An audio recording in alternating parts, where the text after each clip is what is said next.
Hey guys, and welcome back to the channel. In this simple video, I'm gonna show you how you can add music to your clip in the CapCut PC.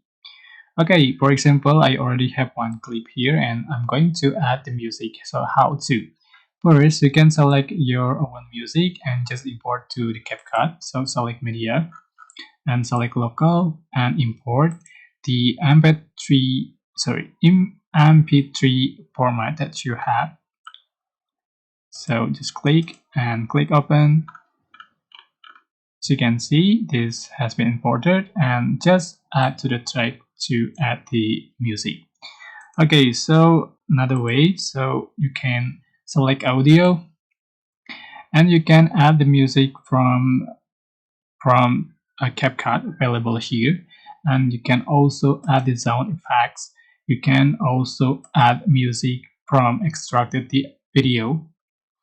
You can also add the music from TikTok account. So just link to TikTok account and you can select Brain Music.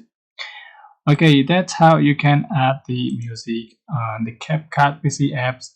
I hope this tutorial was helpful for you. Don't forget to like, comment, share, and also subscribe to this channel if you haven't done that already. So thank you so much for watching.